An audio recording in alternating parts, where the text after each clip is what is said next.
Fantastic discussion. Let's move ahead. We are almost 10 minutes behind. Pleasure to invite again Roxana.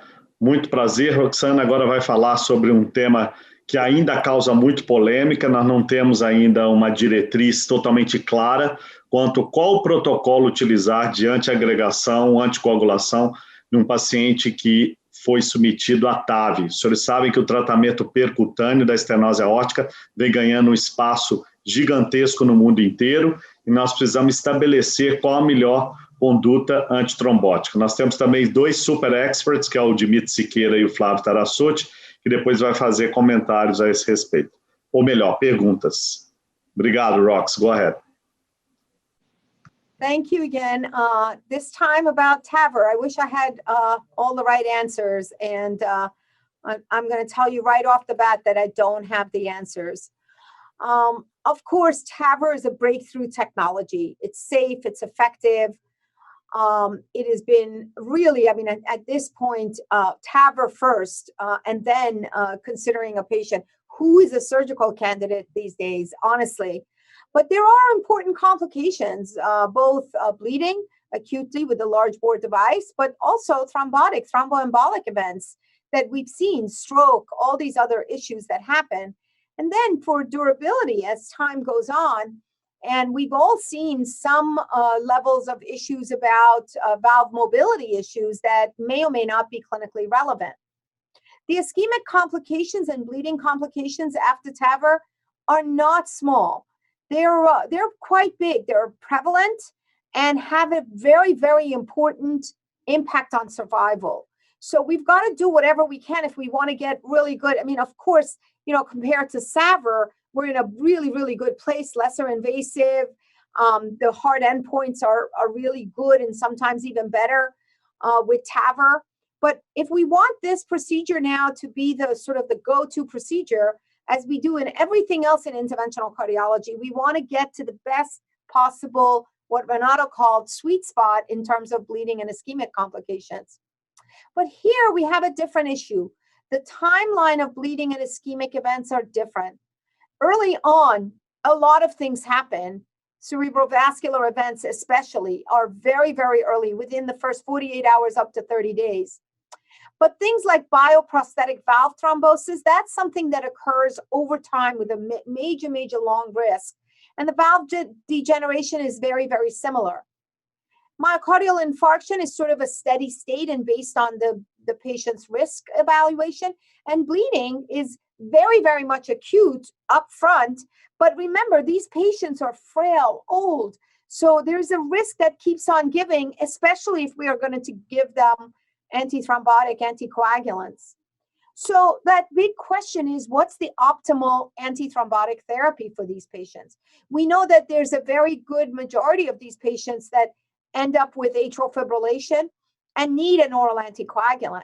So the idea of combining an antiplatelet with an oral anticoagulant is not really off the bat.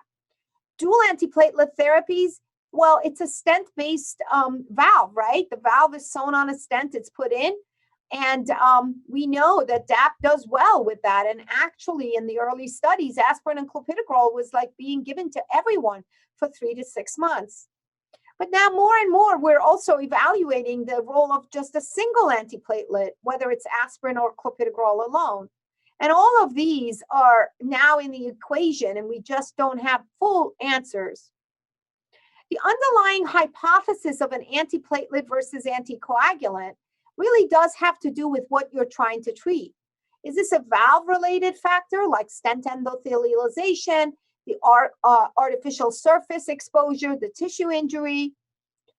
Or is it a patient-related factor where there's peripheral vascular disease and coronary disease where platelets play a very, very important role in both of these scenarios? On the anticoagulation side of effects, is you've got to think about the valve that could have a leaflet thrombosis due to flow turbulences, and of course the crimping of that valve. And we always often think that maybe over time these patients with atrial fibrillation or hypercoagulable state will need an oral anticoagulant. And of course, thromboembolic events are something that happen in these patients both on the venous and arterial side. The guidelines are not very clear. There's not really a clear-cut class 1 indication, except for the European guidelines, oral anticoagulation in those patients who have other indications for anticoagulation. But in the US ACC/AHA guidelines, we only have a 2B recommendation. Europeans give a 2A for dual antiplatelet therapy for 3 to 6 months, followed by lifelong of single antiplatelet therapy. But most of the single antiplatelet therapy is a 2B recommendation, as is anticoagulation. So really not very good clear-cut class 1A evidence. We are waiting for large randomized trials, and the guidelines are developing. So these are already old, and we still have really good results already. We're not sleeping at the wheel. Look at the number of trials that are being done on antithrombotic therapy and TAVR. They're kind of everywhere. And the one that we're going to really focus on, that a lot of people are paying a lot of attention to, is Popula TAVI, maybe because we just like the results there, because everything else has been very much without results. But let's talk about the trials of patients undergoing TAVR with no indication for an oral anticoagulant. The RT trial looked at aspirin versus aspirin plus clopidogrel after TAVR if you don't need oral anticoagulant. Only about 200 patients randomized. This is Josep Cabot, very, very incredible investigator with a high quality work. And what he showed was that there was no real benefit for dual antiplatelet therapy. And in fact, there was more bleeding and no difference in the major adverse events. In Galileo, the largest trial, huge numbers of patients, 1,600 patients, here there was no indication, but they felt that maybe a low-dose rivaroxaban at 10 milligrams as a rivaroxaban-based strategy all the way versus an antiplatelet strategy, aspirin clopidogrel, could have an important impact on these patients down the line, looking for that durability, looking for the less thromboembolic events and valve mobility issues. Well, the trial was stopped early because, if you can imagine, these old patients, and at that time, mostly high-risk elderly patients undergoing TAVR, had an undue, incredible number of bleeding events that was given to the rivaroxaban arm. But also, very importantly, the ischemic events were also in the wrong direction. So this trial was stopped early, put away, as both the safety and the efficacy endpoint were not there in favor of rivaroxaban strategy. So when there's no need for an anticoagulant, the low dose, which wasn't that low, maybe we should have tried the 2.5 milligrams, but there was more bleeding and more ischemic events, and the trial was stopped early. But let me pay attention to this leaflet motion after TAVR, the Galileo 4D study, 231 patients. We had randomization between the Riva group and the antiplatelet group. So there was some benefit here with the rivaroxaban, because take a look at the leaflet thickening and the reduced leaflet motion being less often present in the rivaroxaban arm compared to the antiplatelet arm. So the hypothesis was right, but the patient's risk profile with high bleeding risk and then having the clinical events going in the wrong direction, it just didn't work. But the premise of an anticoagulant is not something that should be lost here. And Popula TAVI did have two different arms. Let's look at the people with no indication for an oral anticoagulant. There were 600 patients, 670 patients here. And here, they too showed that in those patients that did not have any need for an oral anticoagulant, and this is the reason why single antiplatelets is being used now, that aspirin alone reduced bleeding and there was no evidence of increased ischemic events. So here we are. There's no clopidogrel monotherapy. I would love to see that in this patient population. But here we are. This is the reason why people are now going to a single antiplatelet therapy. And let me make sure you know that there are ongoing trials coming on for those patients without an indication for long-term oral anticoagulation. The most important one, Atlantis, 1,500 patients. LRT is a low-risk TAVI patients, 300 patients, where they are looking at VKA aspirin, VKA, or versus VKA.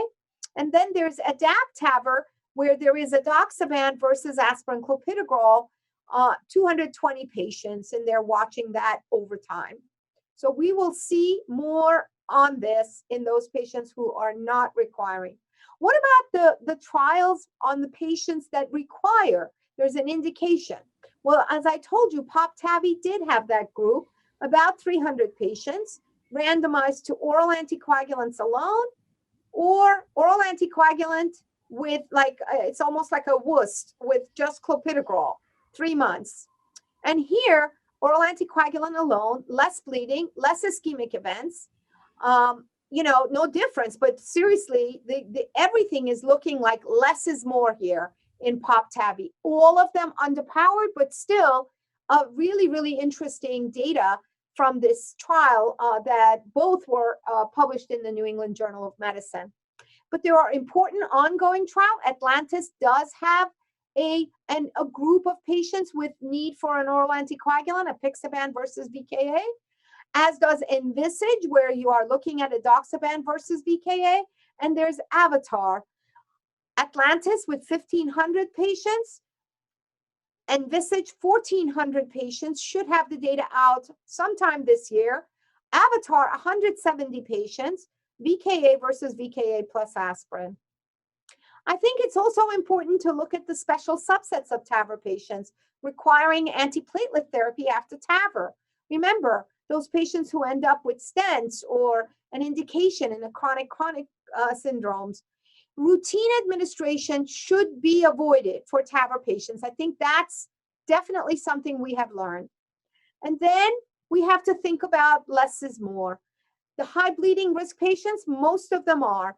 And I think it's important to note that in TAVR patients, whenever you're looking at them, most of these patients end up at high bleeding risk. And so it's really important to kind of do less rather than more. And there is a watch TAVR studies for these extreme risk patients where you could close the left atrial appendage and then perform TAVR. So here it's TAVR with a watchman or TAVR with medical therapy in those patients with aortic stenosis and atrial fibrillation. And this is with Samir Kapadia, and it's done with the randomization, and we're looking for the results. So lots and lots of good stuff coming out. So the take-home messages here is that the evidence is developing. So based on the recent data, so far, what I can tell you that putting and piling too many antithrombotics should be avoided. Certainly, just giving VKA to these patients or any kind of an oral anticoagulant who doesn't need an oral anticoagulant should be avoided. We have to do a tailored approach because of the burden of the comorbidities in these patients, and we need more studies to develop a rational and customized strategic approach to balance, once again, the bleeding and ischemic events and preventing both of these important complications in this such an important disruptive therapy of TAVR. Thank you so much for your attention. I give the floor back to you. Thank you so much, Rox. This was outstanding. Thank you for, again, your personal contribution on that field as well. We move to Renato's last talk so we can have last 15, 20 minutes for discussion. Renato, a palavra é sua. Ricardo, você quer apresentá-lo e falar sobre o tema ou já vamos direto? Não, vamos direto. Renato, então, vai falar sobre um tema também de muito interesse, que é o regime antitrombótico anticoagulante para pacientes que recebem bioprótese para tratamento de estenose mitral, de insuficiência ou estenose mitral. Muito bom, deixa eu abrir aqui. Bom, pessoal, então agora, seguindo essa excelente aula da Roxana, que fez uma grande overview de tudo que a gente tem visto, o título da aula era realmente se o estudo recentemente publicado chamado RIVER poderá influenciar as diretrizes. Esse estudo é particularmente importante para esse evento, porque foi um estudo que foi fundamentalmente organizado e operacionalizado pelo HCOR, pelo Instituto de Pesquisa do HCOR. Na época, o Dr. Otávio Berwanger, meu grande amigo, o Dr. Hélio Guimarães, junto com o Ricardo Pavanelli e alguns outros, e toda a parte operacional, Alexandre Biasi e toda a equipe operacional, nós, inicialmente, há alguns anos atrás, lá em 2013, 2014, começamos a desenhar esse estudo. Obviamente, teve o apoio do PROAD-SUS, então também um estudo 100% nacional, com o apoio da SOCESP, então, Sociedade de Cardiologia do Estado de São Paulo, e com a participação de inúmeros investigadores nacionais, uma vez que foi um estudo 100% nacional, como, por exemplo, o próprio Flávio Tarassotti, que teve uma participação importante nos pacientes, no recrutamento dos pacientes. Então, é um estudo que eu diria da casa desse evento, e que foi apresentado no Congresso da American Heart o ano passado, em novembro, na sessão de Lay Breaking, e motivo de orgulho para o Brasil, para o HCOR, para a SOCESP, para o PROAD-SUS, e lembrar que a Bayer acabou sendo patrocinadora apenas do ponto de vista de fornecer a medicação. Foi um estudo iniciado por investigador, com o apoio do PROAD-SUS, e, como a gente disse, com apenas a Bayer fornecendo as medicações. Mas qual a importância desse tema? Por que a gente desenhou esse estudo? Na verdade, a gente sabe que os pacientes que têm fibrilação atrial e que têm bioprótese mitral foram basicamente excluídos de quase todos os estudos de fibrilação atrial. Obviamente que não foram excluídos de todos os estudos, a gente, no estudo Aristóteles, incluímos em 18.200 pacientes, apenas 31 pacientes, e no estudo Engage, com a Idoxabana, foram incluídos 131 pacientes com bioprótese mitral. Então, lembrem que, quando a gente fala da FA valvar, excluindo esterose mitral moderada e grave, excluindo próteses mecânicas, esses dois estudos apenas acabaram incluindo alguns pacientes com próteses biológicas na posição mitral e aórtica. Aqui eu estou focando o número somente nas mitrais, nas próteses mitrais, e de modo que é um número muito pequeno de pacientes que nos leva a crer que não havia nenhum efeito diferencial do tratamento com esses DOACs, em termos de segurança e eficácia, mas, obviamente, a gente não consegue ter nenhuma definição com apenas 31 pacientes para a Apixabana ou apenas 131 pacientes para a Idoxabana. Então, era necessário que a gente fizesse realmente um estudo prospectivo, bem desenhado, com um poder estatístico mais adequado para dar resposta sobre a segurança e a eficácia de os novos anticoagulantes. Nesse caso, foi escolhido a Rivaroxabana, para o doente que, sim, tem FA e que tem a prótese biológica na posição mitral. Lembrando, pessoal, que um diferencial importante é que, mesmo esses 31 pacientes no estudo Aristóteles e os 131 pacientes no estudo Engage, que foram incluídos com uma bioprótese mitral, a colocação dessa bioprótese mitral se deu há mais de 3 meses antes do recrutamento, antes da randomização. Ou seja, ninguém foi realmente recrutado ou randomizado nos primeiros 3 meses. Na verdade, esses eram pacientes que tinham cirurgia há mais de 1 ano da prótese e, portanto, foram colocados nos estudos porque a indicação naquele momento da anticoagulação era para a FA e não para a prótese, porque não incluía os primeiros 3 meses. Então, isso é uma importância grande manter em mente quando a gente falar do desenho do nosso estudo River. Então, a gente acaba desenhando o estudo River para pegar os pacientes que estão com fibrilação atrial ou flutter, mais uma bioprótese valvar, e randomizamos para varfarina ou rivaroxabana. Lembrando que aqui os pacientes poderiam ter sido operados até 48 horas atrás. Ou seja, após 48 horas, os pacientes já poderiam ser colocados, o que definiria uma população única, jamais estudada anteriormente, que é esse período inicial de 3 meses. E eu me lembro muitas vezes discutindo com meu amigo Otávio, Hélio, Ricardo, onde a gente batia o pé da importância desses 3 meses inicial, porque o River seria o único estudo que pudesse nos dar algum insight sobre esses primeiros 3 meses pós-cirurgia. Então, veja que aí os doentes eram randomizados para dose tradicional de rivaroxabana para FA, 20 miligramas por dia, ou 15, de acordo com a função renal, ou simplesmente a varfarina com RNA entre 2 e 3. Lembrando que o desfecho primário era um desfecho composto de morte, eventos cardiovasculares combinados que envolviam AVC, trombose de válvula, embolia sistêmica e hospitalização por insuficiência cardíaca, muito mais como uma maneira de capturar prováveis tromboses de válvulas e sangramento maior. E era um estudo que foi desenhado inicialmente como um estudo de não inferioridade, para que a gente pudesse realmente ter um pouco mais de segurança e dados sobre eficácia sobre a rivaroxabana. Obviamente, os desfechos secundários são os componentes desses desfechos primários, os componentes individuais, assim como a gente usou várias escalas de sangramento para se definir o desfecho de segurança.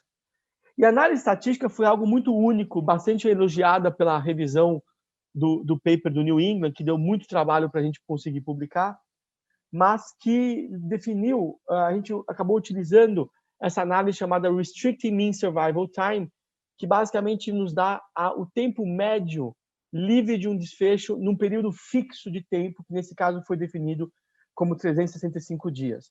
E por que a gente usou esse tipo de análise? Porque esse tipo de análise ela sofre menos influência de 2 elementos. Primeiro, do tamanho da amostra e do número de eventos, que a gente, na verdade, não tinha dados na literatura de grande qualidade para definir qual seria a perspectiva de eventos clínicos nessa população.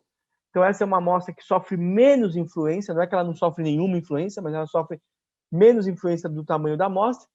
E mais do que isso, ela não depende daquela proporção da premissa de hazard, ou seja, a proporção de hazard não tem que ser necessariamente atingida para ser feita essa análise, o que a gente, às vezes, quando tem estudos menores, com menos eventos, corre o risco de não ter a proporção de hazards constante, e isso pode prejudicar a análise estatística. Então, a gente faz esse desenho da área sobre a curva, isso me dá o tempo médio livre de um evento, e aí eu faço as 2 áreas sobre a curva, e a diferença entre essas áreas é a diferença em dias a favor de uma droga A ou de uma droga B. Como aqui a gente definiu rivaroxabana menos varfarina, um valor negativo dessa diferença indica, na verdade, que a rivaroxabana foi pior, porque significa que tiveram mais dias livres a favor da varfarina, mais dias livres de um evento primário a favor da varfarina e, portanto, essa diferença iria dar um número negativo. Quando a gente olha nas métricas do estudo, vejam que a gente teve métricas muito importantes, a gente randomizou mais de 1.000 pacientes, então vejam que esse estudo ele é maior do que todos os outros estudos combinados, e ainda mesmo assim não atingem o 1.000 pacientes, e teve uma mediana de TTR de 65,5%, o que foi melhor do que o próprio estudo Rocket, com 14.000 pacientes para FA, que nós coordenamos na Duke. Vejam que a perda de segmento foi quase zero, né? Zero no grupo rivaroxabana e apenas 6 pacientes no grupo varfarina, e ninguém acabou perdendo a retirada do consentimento informado. Então, realmente, métricas que mostram a qualidade da operação clínica desse estudo. Características basais, vejam que é uma população diferente do estudo Rocket, uma população que, pelas características basais, já nos leva a crer a grande incidência da etiologia reumática por trás dessas pacientes. Vejam, jovens, relativamente jovens, 60% de mulheres. Então, é bem diferente daquela população do estudo Rocket, com uma média de CHA2-VASc de 5, 6, ou uma média de CHADS de 3,5, bastante elevado, mas mesmo assim, pacientes com risco. Vejam, 40% de insuficiência cardíaca, 60% de hipertensão, em torno de 15% de diabetes e AVC prévio, e 20% de doença coronária, o que dá aí uma média de CHA2-VASc de 2,7, 2,5, o que é bem mais baixo do que foi encontrado no estudo Rocket. E esse é um dado importante. Vejam, senhores, quando a gente vê o número de pacientes que foram randomizados em relação à cirurgia da troca da válvula, a gente teve aí uma divisão muito feliz, na verdade, onde a gente teve muito equilíbrio, em torno de 20% com pacientes que foram randomizados nos primeiros 3 meses pós-troca de válvula, em torno de 20% de pacientes entre 3 meses e 1 ano, em torno de 30% de 1 ano a 5 anos, e em torno de 30% entre 5 e 10 anos. Então, vejo que isso nos dá uma possibilidade boa de fazer análise de subgrupos importantes nesses subgrupos de diferentes tempos após a cirurgia e quando a gente começou o NOAC, que aqui foi a rivaroxabana. Lembrando que aquele primeiros 3 meses, isso é o único desse estudo, sendo que nenhum outro estudo acabou incluindo esses pacientes tão precoces. E quando a gente vê aqui, portanto, o desfecho primário, vejam, senhores, que a gente tem aí essa diferença de 7,4 dias a favor da rivaroxabana, ou seja, uma diferença a favor de mais tempo livre, 7,4 dias livres de um evento primário no grupo rivaroxabana contra a varfarina. Lembrar que a margem de não inferioridade foi de menos 8 dias, então vejam, senhores, que nós poderíamos ir até menos 8, que a gente ainda poderia declarar não inferioridade. Por que menos 8? Porque menos 8 equivale a 2% de 1 ano, que é o que a gente acaba usando em estudos prévios de insuficiência cardíaca, esse método. Então, menos 8 era a margem de não inferioridade, veja que nosso resultado foi de 7,4 na outra direção, ou seja, quase atingindo a superioridade na análise por intenção de tratar, mas acabou que acaba atingindo a não inferioridade, claramente, altamente significativo, porque, de novo, quase atinge a superioridade. Como prova desse quase atingir a superioridade, a gente vê aqui que, na intenção por tratar, a gente atinge a não inferioridade e não atinge a superioridade, mas na análise por protocolo e as treated, né, como tratado, a gente consegue sim atingir tanto a não inferioridade como a superioridade. Obviamente que essas análises são secundárias e, portanto, todo cuidado deve ser mantido na interpretação desses resultados de análise secundárias. Mas o fato é que ele é claramente não inferior, o que era o objetivo do estudo. Quando a gente olha nos desfechos, nos elementos do desfecho primário, vejam que todos basicamente na mesma direção, somente a trombose de válvula com números extremamente pequenos, 3 de um lado, 5 para o outro, ou seja, basicamente iguais entre os dois grupos, o que nos dá bastante confiança nesses resultados. E vejam que até de uma forma nominal, a gente tem aí uma redução do AVC de 75% nas taxas de AVC. Obviamente que esse é um número nominal, não tem o menor poder estatístico para definir um efeito real, mas na direção correta, o que nos dá bastante segurança de que não houve realmente um aumento de AVC no grupo rivaroxabana. E quando a gente vê para sangramento, a gente também observa as direções todas corretas e menos sangramento numericamente falando, apesar de números bem pequenos, no grupo rivaroxabana do que comparado com a varfarina, o que também nos deixa bastante seguros sobre a segurança da rivaroxabana nessa situação. Quando a gente analisa veja a análise de subgrupos, veja que a gente vê consistência muito grande de acordo com a idade, o gênero, a função renal, mas a gente encontra 2 interações significativas. O que significa isso? 2 subgrupos onde o efeito de tratamento não parece ter sido homogêneo. E o que significa isso? Não foi homogêneo. Significa que o efeito da rivaroxabana parece ter sido ainda mais proeminente, e aí sim atingindo a superioridade em favor da rivaroxabana, o grupo que usou a aspirina na hora do baseline e o grupo que foi randomizado precocemente nos primeiros 3 meses. Vejam que interessante, óbvio que isso é uma análise de subgrupo, todo cuidado deve ser mantido ao interpretar, mas obtivemos uma significância estatística, uma interação de P menor que 0,05, bastante significativa, que nos mostra graus de heterogeneidade no efeito de tratamento. Portanto, o que significa isso? Que nesses grupos com aspirina no baseline e com menos de 3 meses pós-cirurgia, parece que a rivaroxabana não apenas foi não inferior, mas sim atinge a superioridade. Isso fica melhor visível nesse gráfico, onde aí agora a gente vê que a diferença em dias para esses doentes que foram randomizados nos primeiros 3 meses foi de 35 dias livres de um evento em 1 ano no grupo rivaroxabana contra a varfarina, o que, na forma de razão de risco, isso dá um 70%, ou seja, 69% redução relativa de risco dos desfechos primários com a rivaroxabana comparado com a varfarina. Então, realmente confirmando que, por conta desses resultados, é que o P de interação foi significativo, apontando para um maior efeito de tratamento nesses pacientes que até então eram desconhecidos, que são os randomizados precocemente para um DOAC, onde as diretrizes até hoje recomendavam a varfarina nos primeiros 3 meses, porque a gente não tinha nenhum dado, e a indicação ali é fundamentalmente também pela prótese, e a partir de 3 meses a gente poderia usar o novo anticoagulante. O estudo River vem agora para mostrar que não, que a gente pode eventualmente também usar a rivaroxabana logo depois da cirurgia, 48 horas depois da cirurgia, com resultados talvez até melhores do que a própria varfarina. Então, a conclusão do estudo é que em pacientes com fibrilação atrial e prótese biológica na posição mitral, a rivaroxabana foi não inferior à varfarina, no que tange tempo livre de morte, eventos cardiovasculares maiores e sangramento maior.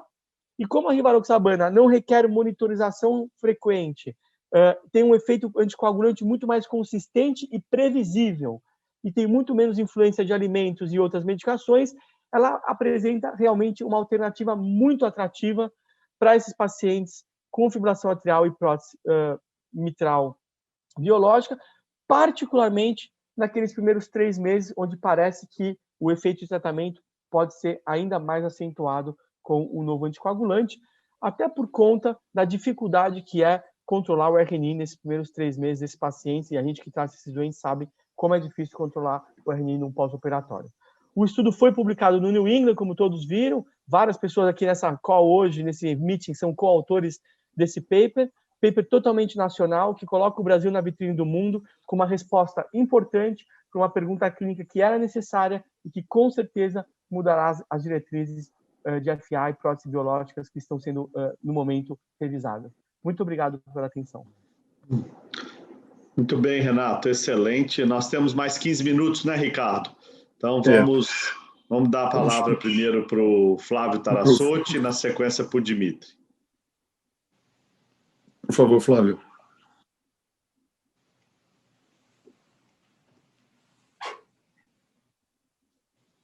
Vocês estão me escutando?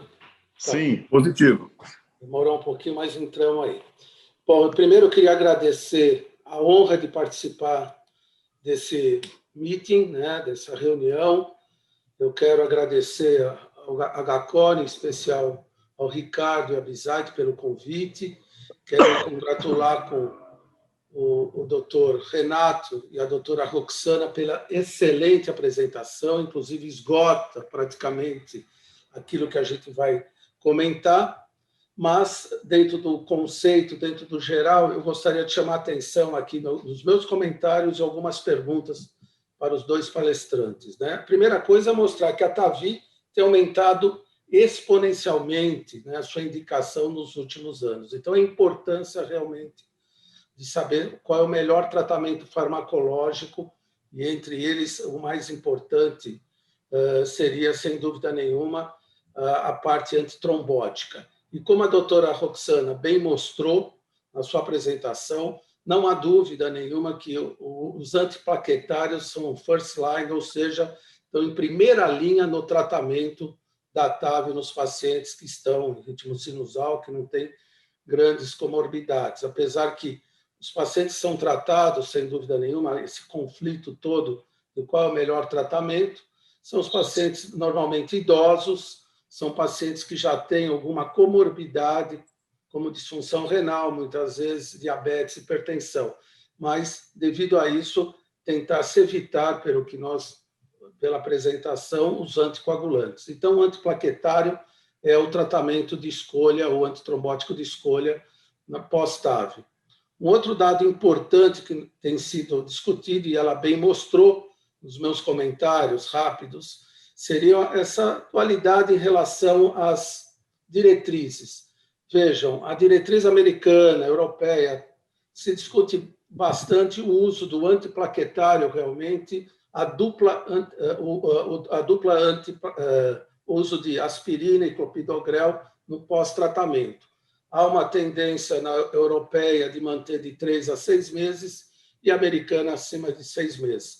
Mas, bem como ela mostrou de todos os trabalhos, hoje, os trabalhos mais recentes têm mostrado, sem dúvida nenhuma, são trabalhos que a gente tem que valorizar, são randomizados, onde eles compararam o uso de aspirina versus o uso de dupla uso de antiplaquetários, como aspirina e clopidogrel, e mostrou, sem dúvida nenhuma, que os pacientes que usavam a dupla antiplaquetária teve maior sangramento. E não houve significância em relação aos quadros isquêmicos. Então, parece que existe uma tendência realmente, hoje em dia, nos trabalhos, o uso de o simples uso de algum antiplaquetário, de preferência aspirina, como mostra o Popular Trial, nesses estudos randomizados. E uma grande limitação, sem dúvida nenhuma, que esses estudos, esses trials, eles são ainda de pequena monta, né? São pequena quantidade de pacientes, na grande maioria, e um curto espaço de tempo de evolução.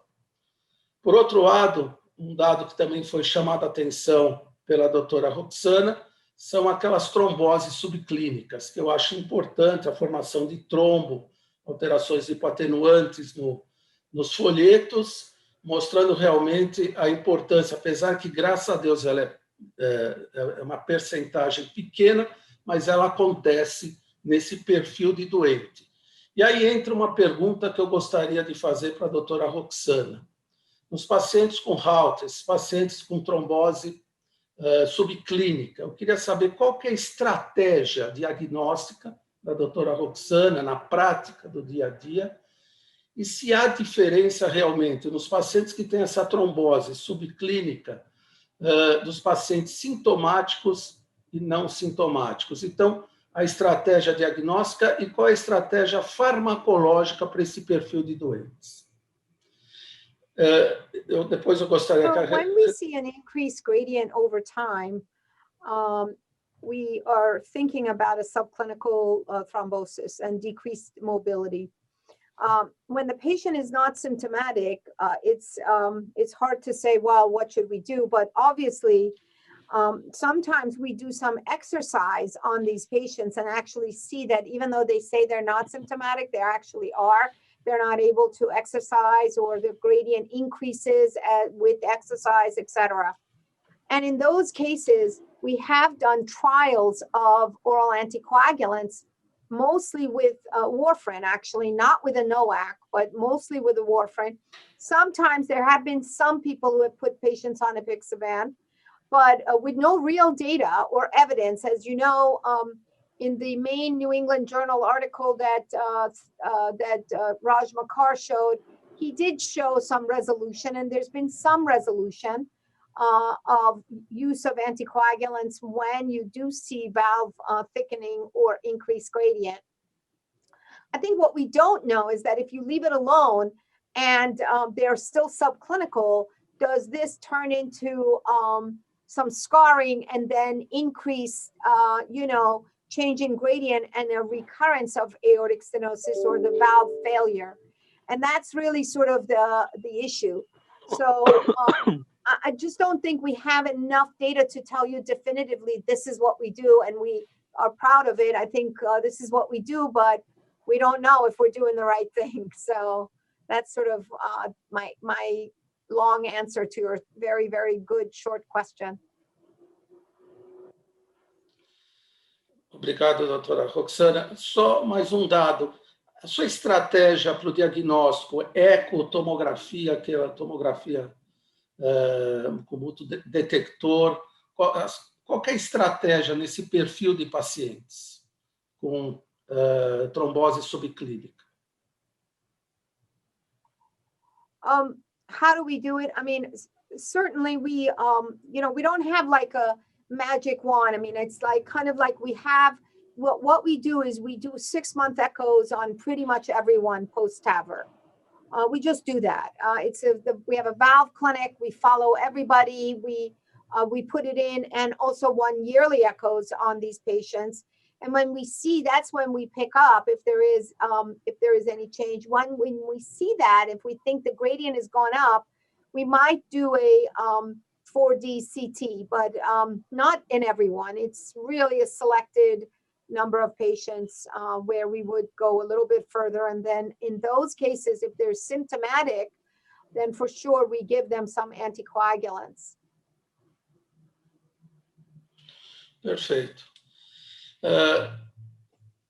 Mais um dado que eu gostaria de perguntar, aproveitando a sua experiência, nesse perfil de doente de trombose subclínica, a fisiopatologia, o patofisiológico, a fisiopatologia desses pacientes seria realmente ter alguma ligação com o tipo de prótese ou do afterlobe mismatch? A senhora tem alguma ideia realmente o porquê ocorre num perfil, numa quantidade pequena de pacientes, mas tem ocorrido, a gente tem visto, qual que seria a fisiopatologia dessa trombose?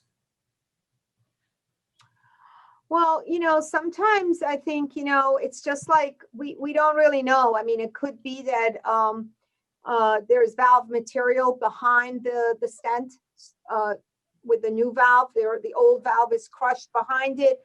There could be a nidus for thrombus there. The smaller annulus valves are the ones that we are seeing some residual gradients sometimes, and we watch those very, very carefully. Not all of this is thrombosis. Some of it could just be a small valve, just like anything else.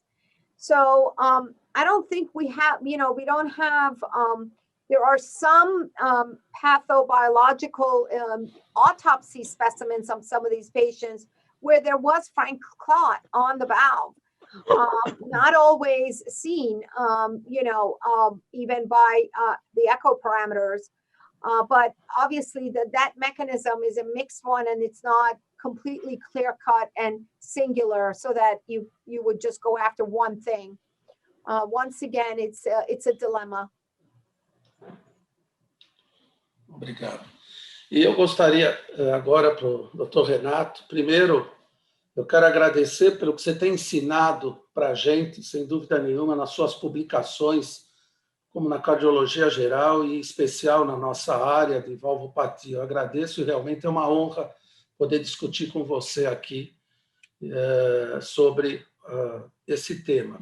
Em relação ao River, como você bem mostrou, realmente para nós foi gratificante ver depois o resultado, sabendo que a gente poderia usar um NOAC, né, um anticoagulante, onde não precisa fazer um controle como a varfarina.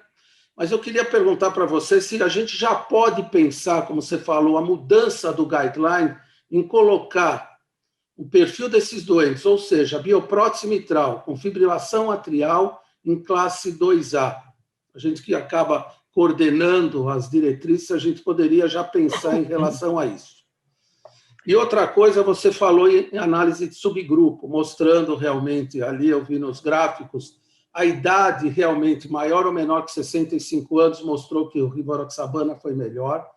E você foi categórico, uma pergunta que não para de crescer para a gente na assistência da prática, é se a gente já poderia usar realmente o rivaroxabana com o paciente imediatamente após o implante da bioprótese. Eu queria que você enfatizasse de novo isso e a sua opinião realmente em relação se poderia para o classe 2A o uso de bioprótese, do anticoagulante tipo DOAC e enfatizar realmente se após 3 meses a gente poderia já, antes de 3 meses, imediatamente após a implantação, usar o DOAC. Bom, Flávio, obrigado pelas palavras, sempre um prazer, eu nunca vou esquecer quando eu era ainda residente, aprendi bastante com você lá na enfermaria de válvula do INCOR, onde a gente discutia, você desenhava, naquela época a prescrição ainda era à mão, lembra? Então você virava... Lembro, quando você veio, seu pai conversou. E você virava e a gente discutia os gráficos de pressão da estenose aórtica, lembro sempre disso. A curva pressão-volume. Exatamente, era famoso. Agradeço a lembrança. A gente chegava na enfermaria e falava, tem que pedir para o Dr. Flávio desenhar a curva de pressão-volume da estenose aórtica. Eu falei, vamos lá. E aí a gente estudava isso, era uma época muito boa. Mas em relação às suas perguntas, são excelentes. Eu acho o seguinte, sem dúvida nenhuma, Flávio, quando a gente tinha aquela indicação em algumas diretrizes, em outras um pouco mais conservadoras, e você pega até diretrizes do ERA, que falam o seguinte, pode ser usado na prótese biológica baseado naquelas subanálises do Aristóteles e do Engage, a vontade naquele momento era já dar uma indicação maior, tá certo? A vontade das pessoas era realmente dar a indicação maior, porque a gente não achava que poderia existir uma plausibilidade biológica para que não fosse a mesma coisa no paciente, se a gente fizesse um estudo randomizado. Mas, obviamente, aquilo que a gente fala, o achismo erra muitas vezes. Então, a gente precisava mesmo desse estudo. Mas eu acho que esse estudo, quando ele é analisado isoladamente, na sua totalidade de dados, que a gente não pode desprezar a análise on treatment e a análise por protocol.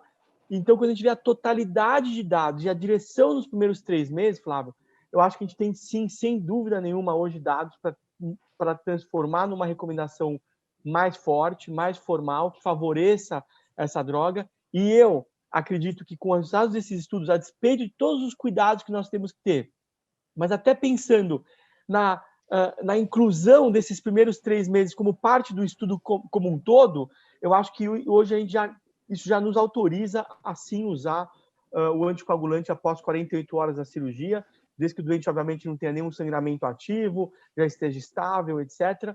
Eu acho que a gente pode seguir exatamente o protocolo que foi feito no River. Por quê? Porque, de novo, não vai existir outro estudo maior do que esse nesse cenário. Essa é a realidade. E quando a gente vê a totalidade de dados, mais o estudo como um todo e mais a necessidade de algo melhor que a varfarina nesse cenário, particularmente nos primeiros 3 meses, que você sabe melhor que ninguém como é difícil controlar, quando você consegue controlar, já que chegou quase no final do 3º mês. Quer dizer, aí, teoricamente, você já poderia usar um NOAC para FA. Então, eu acho que a gente, sem dúvida nenhuma, isso deve ajudar demais a prática e, na minha humilde opinião, acho que a gente já está autorizado, sim, a mudar, porque as diretrizes vão catch up, as diretrizes vão alcançar o que esse estudo mostrou para a prática clínica. Obrigado, Flávio. Obrigado, Renato. Acho que a gente está avançando aqui na hora. Os comentários e as questões finais do Dimitri Siqueira. Dimitri, por favor. Obrigado, Alex. Muito boa noite a todos. Eu agradeço ao HCOR pela oportunidade de participar desse simpósio com verdadeiras lideranças da cardiologia. Gostaria de parabenizar também a doutora Roxana e o doutor Renato, não só pelas excelentes apresentações, né, abrangentes, esclarecedoras, mas também pelas pesquisas publicadas que têm mudado a nossa prática e beneficiado os nossos pacientes. Eu acho que o meu comentário e os meus questionamentos dizem respeito também à terapia antitrombótica pós-TAV.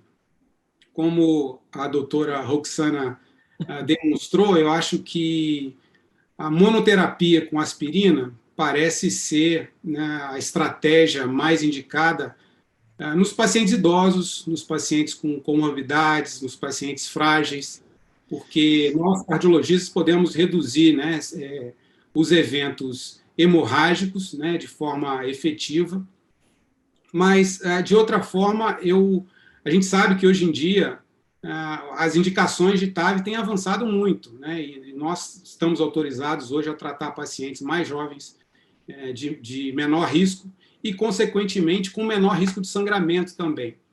E me causa preocupação, porque todos esses estudos já publicados a respeito do tema, eles não têm um poder estatístico suficiente para avaliar eventos tromboembólicos. E a trombose de folheto, trombose subclínica de folheto, eu acho que é uma preocupação. Apesar da gente não ter uma evidência forte de que isso se associa a desfecho clínico, que isso possa diminuir a durabilidade das próteses, é certamente uma coisa que a gente não quer ver nos pacientes tratados com TAV. E particularmente, no mês passado, foi publicado um estudo randomizado do grupo de Washington. Se não me engano, o Renato foi, inclusive, um dos autores do editorial no Circulation Intervention. E um estudo pequeno, mas randomizado, que comparou varfarina com aspirina versus aspirina isolada e avaliou com tomografia, né, a ocorrência desses desfechos substitutos de trombose, né, espessamento de folheto, redução de mobilidade. e a varfarina reduziu a ocorrência desses desfechos.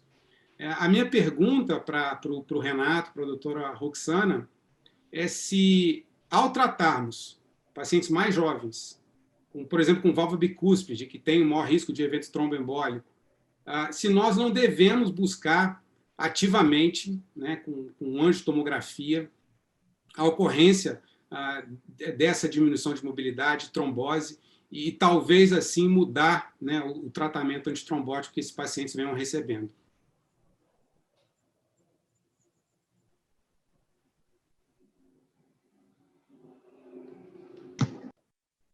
Was this question to me or to Renato? Roxana, can you answer? Go ahead, Rox. You start and I jump in. So this is in how do we, just if you could repeat to make sure that I'm clear. I thought you were asking Renato the question. Sorry, Dimitri. No problem. I asked about the patients with lower risk who underwent TAVI and the occurrence of leaflet thrombosis, subclinical leaflet thrombosis. There's a trial published last month in Circulation Intervention that showed that patients treated with the oral anticoagulants, they tend to present with less subclinical leaflet thrombosis on CT. Yeah.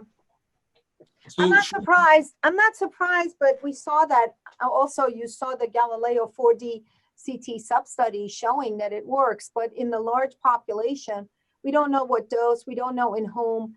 We could be, based on Galileo, I don't think you can prescribe oral anticoagulants without having a really good trial that then probably does dose escalation or dose finding study for this type of a patient. I'm not surprised that you would have less, but I just don't think we have found the sweet spot for the oral anticoagulant. If I had to do Galileo over again, I probably would use like either the 5 milligram dose or a 2.5 milligram dose, and I would exclude patients who were frail and old and couldn't tolerate an oral anticoagulant. And in the low risk patient, I think you could have some value, but we just don't have the data. These small trials, don't be fooled by the small trials. If we had just done the 4D Galileo study with 300 patients, you would be giving oral anticoagulants to everyone. But the large trials showed actually increased death and stroke. And, so we have to be very, very careful about these small trials that are underpowered. Yeah. Dimitri, eu concordo plenamente. Só para completar, esse editorial foi exatamente isso que a gente escreveu, que a gente tem que tomar muito cuidado, né? Porque a gente não conhece muito sobre essa situação, os estudos são muito pequenos, e aí a chance de você ter resultados puramente ao acaso é bastante grande. E você viu o estudo Galileu, né? Que você tem uma subset positiva, mas quando você vê no que importa realmente, que é desfecho grave, isso não é traduzido necessariamente. Então, eu acho que a gente tem muito para aprender ainda sobre essa entidade, inclusive o como investigar, o quão agressivo ser, porque também, se você for muito agressivo, identificar e não ter o que fazer, também não tem muito justificativo em fazer essa investigação mais agressiva. Então, eu acho que a gente está um pouco engatinhando ainda no que tange essa entidade. Eu vi aqui uma pergunta para mim, escrita aqui, que se os cirurgiões cardíacos, eles querem... o Teofanes me pergunta como os cirurgiões cardíacos aceitam um DOA 48 horas após o implante valvar. Então, Teofanes, eu acho que, na verdade, eu vejo com muito bons olhos, né? Porque eu acho que, para o próprio cirurgião cardíaco, que vê, às vezes, você ter que começar a heparina e depois anticoagular com varfarina e ver aquela bridging, né? Aquela ponte, e o doente ainda está sangrando, e ainda tem tubo, e só complica, às vezes, o paciente tem que levar para o centro cirúrgico, às vezes, por sangramento. Eu acho que esses dados do River são muito promissores, inclusive para eles. Eu entendo que eles, de maneira geral, vão ver com bons olhos, porque eu acho que vai diminuir as complicações hemorrágicas que eles levavam a culpa na grande maior parte das vezes. Mas a gente vai ter que esperar um pouco para ver como vai ser implementado isso e como as pessoas vão começar a usar isso e qual vai ser a reação. Mas a minha impressão é que, pelo menos até agora, em todas as aulas que eu dei sobre esse assunto, inclusive os cirurgiões, é muito bem-vindo esses resultados. Então, vamos ver agora no próximo ano como é que as coisas caminham. Mais alguma pergunta do Questions and Answers que talvez tenha ficado em aberto aí que você queira responder, Renato? Eu acho que eu vi todas, Alexandre. Pelo menos tentei responder todas. Desculpe se alguma passou. Mas, de novo, queria agradecer a oportunidade de estar aqui com todos as pessoas, amigos queridos, e é sempre um prazer poder estar junto com a Roxana em mais um evento, e espero que todos possam ter aproveitado, porque é sempre muito ilustrativo essas discussões. Bom, eu também acho que chegamos ao fim dessa jornada, né? Foram 2 horas intensas de muita informação, muita discussão interessante. Mais uma vez agradecendo aí as sociedades que nos apoiaram, o Instituto de Ensino do HCOR, que também foi incansável em nos ajudar com toda a logística, o pessoal da Servier, mais uma vez, o Abraham, que está aí conosco até o fim, agradecê-lo também no apoio, Roxana e Renato, you are the masters. Muito obrigado pela participação, pela contribuição no campo. Ricardo, a palavra final é sua. Agradecer a presença de todos os colegas, agradecer ao nosso faculty, agradecer principalmente ao Renato e à Rosana, e nós esperamos tê-los pessoalmente aqui no Brasil em breve. Alexandre já fez menções sobre o Instituto de Pesquisa, o Instituto de Ensino, o HCOR, a Servier, a Abram. Obrigado pela sua presença até agora. Obrigado, e pelo apoio restrito da Servier. E boa noite a todos. Espero que nos encontremos em breve em outro evento tão significativo quanto esse. Tchau, pessoal. Boa noite. Boa noite.